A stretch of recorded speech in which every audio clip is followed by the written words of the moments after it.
browser error messages keep popping up, you'd never be able to get anywhere on the internet. So the burden is on the developer to make sure that the code has no errors before you release it into the wild. And there are two different types of errors that can happen in your JavaScript. First of all, you can have syntax errors, and these are things like forgetting a closing quotation mark or parentheses or a semicolon like we did. In other words, the code is improperly formatted. Then there's also runtime exceptions, and these pop up because there's an undefined variable or you attempted to call a non-existent methods. For example, the substitute, let me fix that before I forget it. That's a good example of a runtime exception. It didn't occur until we actually clicked the button, and then we saw the message in the F12 developer tools that said there's a problem. Runtime exceptions also occur when something outside of the developer's control happens. So a good example of that is whenever you're going to use AJAX to make a call back to the web server. And AJAX is simply a technology that allows the web client, the web page, to contact the web server in order to retrieve tiny bits of information instead of a full post of the entire web page's form element back to the web server. We'll talk about AJAX much later, but let's suppose on any given day that the web server is having problems and it's not able to serve up the data that our web page is expecting correctly. And so as a web developer, we have to account for this possibility. That the information we're retrieving back is going to be garbled or it times out or whatever the case might be. We have to make sure that we degrade gracefully in that situation. Now, fortunately, most of these things have already been thought out for us, and we'll talk about situations like these near the end of this video series and how you can insulate the code that you write against those kinds of problems. So again, let's just put that a peg in that, and we'll come back to it later. All right, but here's some general advice when it comes to syntax errors and runtime exceptions. If you're testing your code prior to putting web pages out on the internet, or if you're building a WinRT application for Windows 8, your end users should never encounter a syntax error or a runtime exception due to something that you could have prevented. Period. No exceptions to this. The burden is on you to test in as many different browsers and as many different environments as you possibly can before releasing that web page or that application into the wild. But again, there are things that are out of the control of you as the developer. For example, some external resource that might be missing from a web server, or the web server is having issues. If it's down or having problems, you can't control that, right? But you can and you should guard against that possibility. And we're going to outline some ways that you can do that later on in the series. All right, one thing we didn't do at the end of the video was to make sure that all this code we wrote actually validates. So I just hit Control A, Control C to select all and copy, respectively, onto the clipboard. Let's open up Internet Explorer, and in our validator, we'll paste in the code that we wrote, and we'll click Validate. And we still get that warning, but I'm going to ignore that warning. The good news is that the validator does consider this to be valid HTML5, and that's all we're looking for. Great. Okay, so one last thought here before we conclude. We're taking a challenging route in this series by only using Notepad and Internet Explorer. That's fine. We want to keep this simple. We chose this route to make it obvious to you that you don't have to use a particular tool, and we didn't want to require you to download a tool and install it in order to develop JavaScript applications. It's as easy as using stuff you've already got installed on your computer. However, having said that, there are free tools from Microsoft, most notably Visual Web Developer Express Edition. It can help speed your development time and ensure greater accuracy as you type in your JavaScript. And I'm going to demonstrate how that works in the very next video, so make sure you watch that. But then we'll be back to using Notepad for the remainder of this video series. Okay, so we'll see you in the next video. Thank you very much.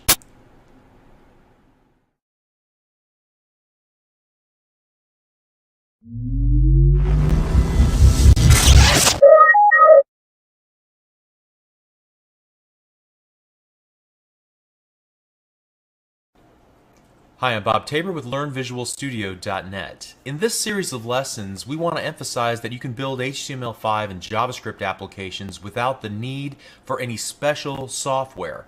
However, that being said, there are some free tools from Microsoft that can provide some conveniences and shortcuts to make the experience of web development faster, more organized, and more accurate. So in this lesson, I'm going to download and install Visual Web Developer 2010 Express Edition, and then I'm going to recreate the previous example from Lesson 2 in that new development environment to show you how a world-class software development tool can make your life easier in some key ways. Now, although I'm going to demonstrate this using the 2010 version because that's what's available today, the things I'm going to show you will work and will apply regardless of which version of Visual Web Developer Express Edition you use. So simply put, 10 years from now, if there's still a Visual Web Developer Express Edition available, what I'm about to show you in this video will still apply. Okay? So first of all, we're going to download the Bootstrapper, the installation program, which is called the Web Platform Installer, and it will kick off the download and the installation process of all the components necessary then to install it on your computer. So this is going to take quite a bit of time. I'm going to chop out any tasks that might take more than just a few seconds. So your experience will undoubtedly be a little bit longer than mine during this installation phase. Feel free, if you've already had this installed, to skip ahead, I don't know, 5-10 minutes in the future. Just kind of look and see where we're finished up and where we start writing code. Okay, so here we go. The easiest way to do this is to go to bing.com and to search for Visual Web Developer Express Edition download. And you're going to find potentially multiple results. We want to make sure we're going to some place that has Microsoft.com in the URL. And you may have to click around a little bit to find the button that says Install Now or Install Now. Let's go ahead and click that. This obviously is a way for Microsoft to get into developers' hands a limited version of their full Visual Studio development environment. So for our purposes, we're just going to go ahead and make sure to read the text, and we want to install Visual Web Developer 2010. We're not ready to buy the professional version of Visual Studio just yet, maybe someday. Okay? And so let's go ahead and click Install Now. It's going to ask, do you want to save the bootstrap, the vwd.exe to our hard drive? We're going to click Save. And it's a small program, but it will then launch the Web Platform Installer, which will then complete the installation process. Now, because Visual Web Developer Express Edition is used to create more than just simple HTML5 and JavaScript applications, we can actually create ASP.NET Web Form and ASP.NET Model View Controller, or MVC style applications. It's actually quite a full application. It's going to ask us if we want to also install, let's get to that part here, SQL Server Express Edition. I'm going to go ahead and say, go ahead and install it and make sure that you use Windows Integrated Authentication for now. And then click Continue. And at this point, it's going to begin to download all the components necessary to set up both Visual Web Developer and SQL Server Express Edition. Now, at certain points during the installation process, the user account control notifications may pop up letting you know or asking you, should we allow permissions to the web platform installer to install this particular tool or make this particular setting on a computer? Go ahead and accept all of those, as you'll see here in a moment. Sometimes those questions can pop up behind the web platform installer. So if something doesn't happen for a little bit and you're kind of curious, am I missing something here? You may have to move some windows around and even look between windows to see, hey, is everything still going? Are there any messages that I need to click OK to? So just be forewarned about that. Alright, sometimes when you see a flicker, that could indicate, like I noted earlier, that something needs to Something needs to be given some permissions. I'm going to go ahead and click allow and allow. And then user account control, click yes. So just be aware of that it can sit for a while. And if you're not quite aware of what's going on, if you don't look through the other windows that might happen to be open, you might miss some of these dialogues. So that happened to me once. All right, so admittedly it might take 15-20 minutes, but at some point you'll get a confirmation message if it all went smoothly from the web platform installer. So let's go ahead and finish up, exit out of the web platform installer. Let's just shut every single thing down. So to find our application, let's go to the Start button, All Programs, scroll down a tiny bit till we find the Microsoft Visual Studio 2010 Express folder. And then we want to click on Microsoft Visual Web Developer 2010 Express Edition. It's going to ask us to register here in a moment. I'm not going to register at this moment. That's probably a step you should take. All right, maybe it'll ask me the next time around. But at any rate, you can see that there's a very attractive start page. What we want to do is create a new project. So I'm going to click the new project icon on the start page. There's a number of different ways to do just about everything here. I'm going to go ahead and choose this option. And then what I want to do is select Visual C# Web and then choose ASP.NET Empty Web Application. Now, we're not going to create any ASP.NET. We're just going to use the empty web application because it doesn't add many files to the template. But at any rate, I want to give this a name, so we'll call this C9JS04 and then click OK. Alright, so Visual Web Developer 2010 Express Edition will have many different windows. The window that we're most interested in at the moment is this Solution Explorer. It's kind of a collection of all the files that belong to a specific project, and each solution can have multiple projects. We discussed this more in our C# series and our Visual Basic series and other series as well. We don't need the property window at all. I could just select to auto hide by unpinning a particular window, at which point it goes off to the right hand side. I can always get back to it by hovering my mouse cursor over it.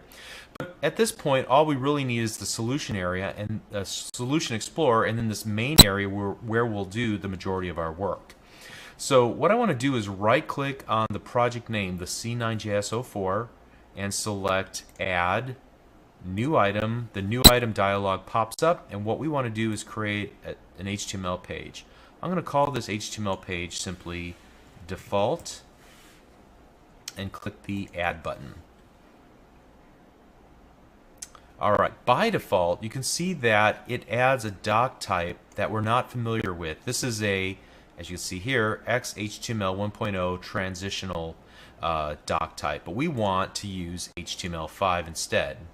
Now, unfortunately, it doesn't give that to us automatically, so we're going to have to massage this a little bit. In fact, all I really need to do is just rip off everything over here. We'll get rid of the namespace, and at this point, it should be a valid HTML5 document. Okay?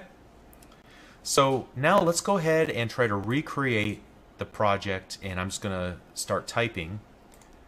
And when I do, notice that we get a little box that pops up below what I'm typing, and this is called IntelliSense. It does a couple of different things for us. First of all, for longer words, as we'll see in a moment, it will allow us to autocomplete.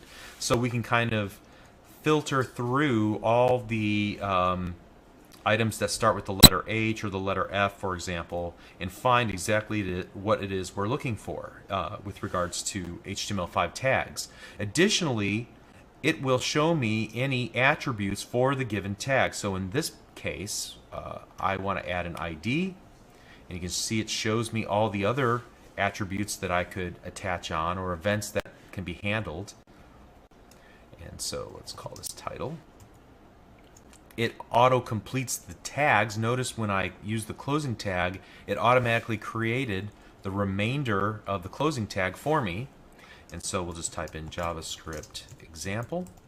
Notice also we get syntax highlighting, that some characters are in a blue color, some are in a dark red color, some are in a light red color, and there's a couple of reasons for that. It helps distinguish what it is you're looking at right now. Instead of just looking at all black text, it kind of helps you delineate, as you're visually scanning through the code, what each element of our web page consists of. And then also these colors have certain meanings, like the tags versus the attributes and so on. Literal strings are in a bright blue color and so on. You can see that as I have the tag selected, it will show me both the starting tag and the ending tag kind of highlighted in this gray background. I can also roll up entire sections. So if I had a large body section and I wanted to kind of remove this, or the head section, I just want to get that out of my visible viewing so I can see more on the screen at one time, I can use these little regions, these little plus and minus icons next to the web page.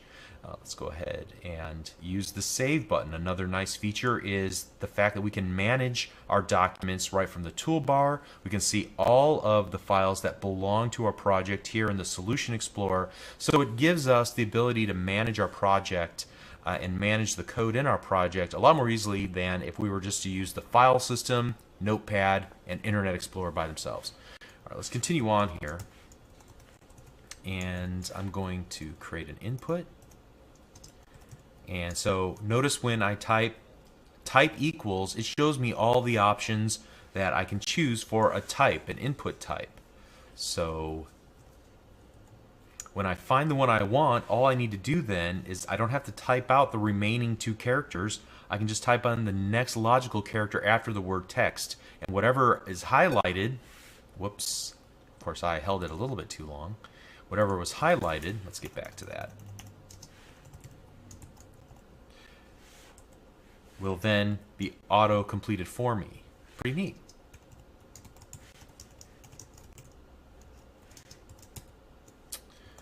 All right. So I can speed along my typing quite a bit here by just using a combination of tab keys, of open and closing double quotes, and open and closing tags, and to the extent that it can, the Visual Web Developer Express Edition will try to determine what I need to type next and help me out in that regard. Let's come back to that in just a moment. All right, let's add a script tag. And if you can't remember what goes in the type, that's made easy by auto-completion again. I'm getting auto for indentation levels, so I can just hit the tab on my keyboard and I don't have to worry about using the space bar like a dozen times to line everything up just absolutely correctly.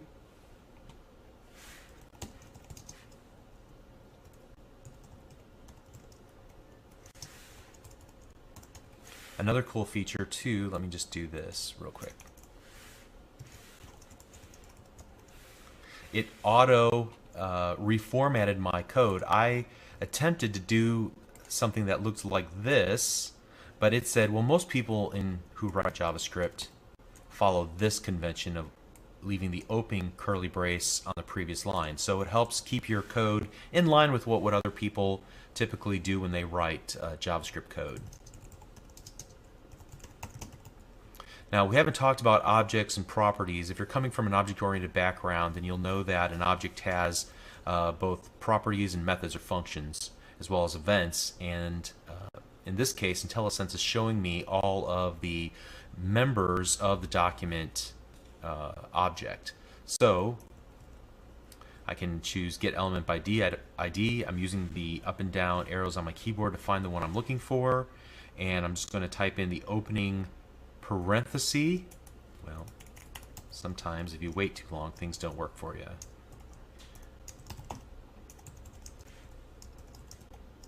And it will also show you what it expects as an input argument to that given function. In this case, it's expecting an element, and we want to give it my text box as the element. Now notice if I were to leave off the end of the semicolon, like I demonstrated a little bit earlier, and I start typing the next line of code,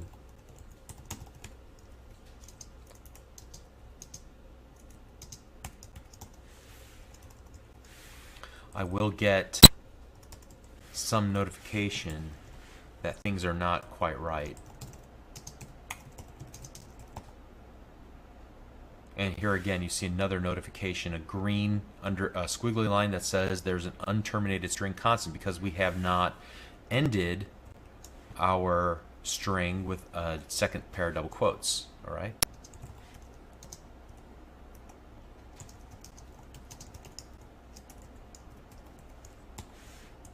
Let's go ahead.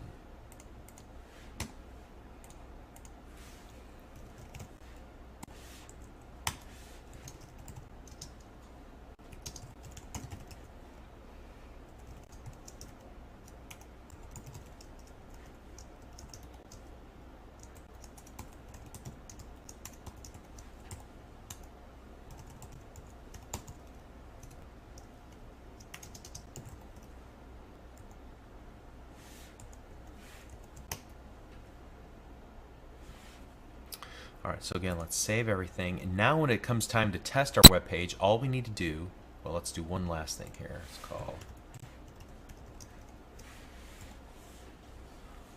substitute on our onClick method.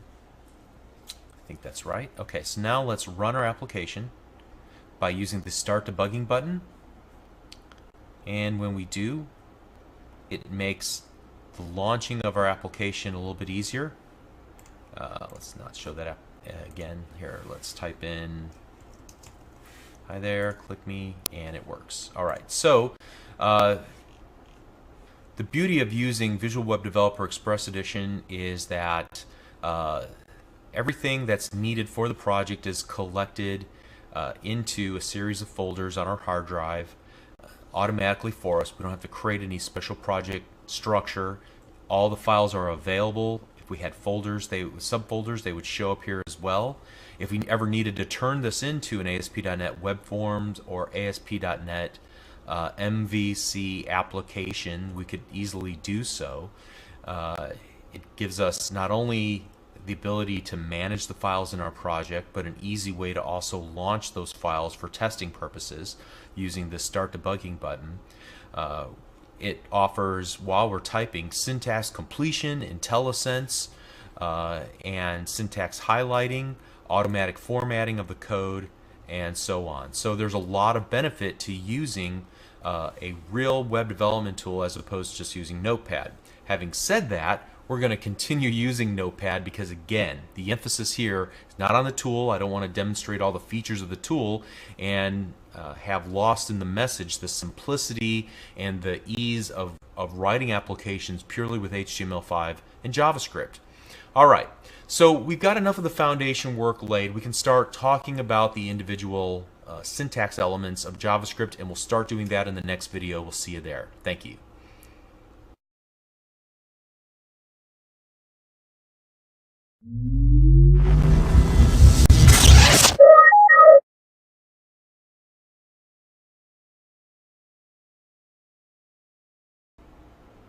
Hi, I'm Bob Tabor with LearnVisualStudio.net. In this lesson, we're going to cover quite a few JavaScript language syntax items like variables, data types, operators, and expressions. So we have a lot of work to do. Let's go ahead and get started. I want to start off with our template. So let's go ahead and open that up. I'm going to right-click it and select Open with Notepad. If you don't see that option, then use one of the techniques that we used earlier, like opening up Notepad first and then dragging the template into Notepad. I have it set up so that I can right-click and select Open with Notepad. That'll be a little bit of a shortcut for me. Feel free to add that shortcut if you like. All right, and so I'm going to change the title.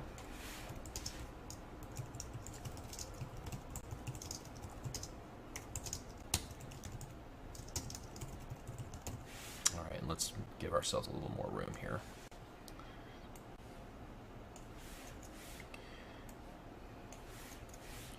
All right, and we're also going to, in our head section, like we did before,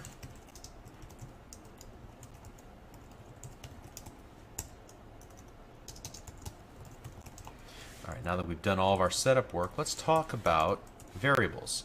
We saw this in the previous video, how we were able to create a variable using the var keyword.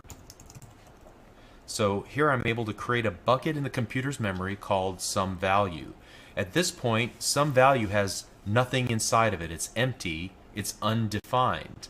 If we want to put something in it, we can do something like this. We use the equal sign operator. That is the assignment operator, so that I can assign a value to my variable that's called some value. Now later on in my program, I can change what's in my bucket, what's in my variable, by reassigning it.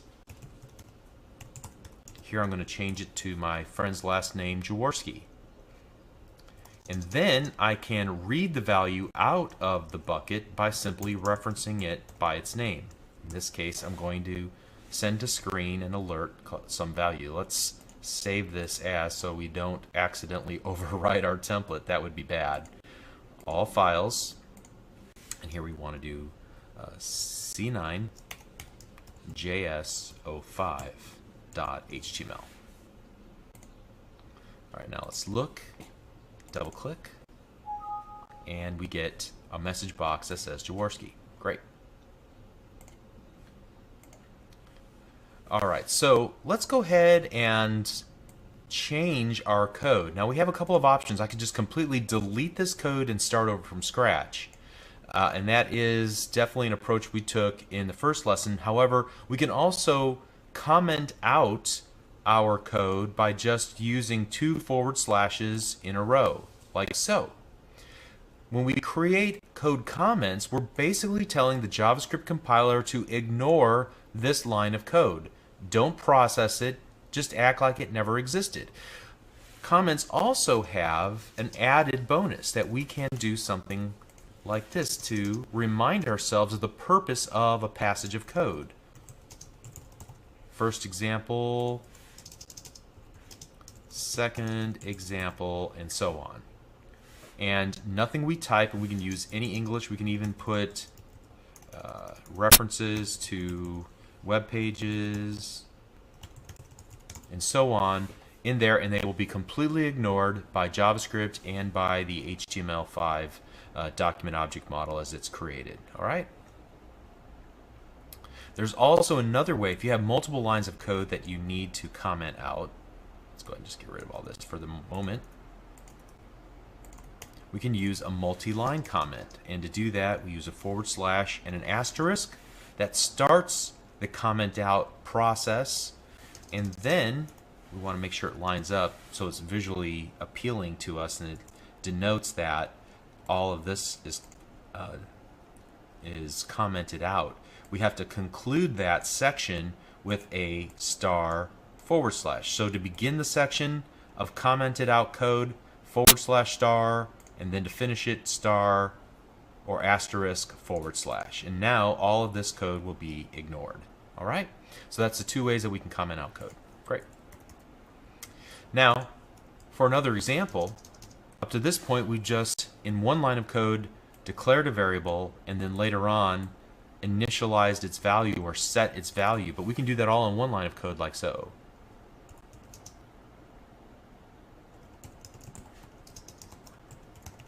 All in one step.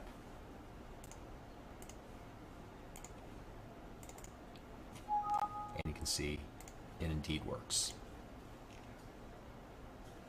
All right, so now this is something, an idea that we're going to introduce right now, and then later on I'll come back, and after we've got some more information under our belt, I'll explain a little bit further. You don't have to use the var keyword. The var keyword is used to denote that we want a function scoped variable. If we want our variable to be scoped at the global level, we can just leave off the var keyword. So I can create some value equals taper. And in this simple example, we'll see no change in the behavior of our application. However, when we start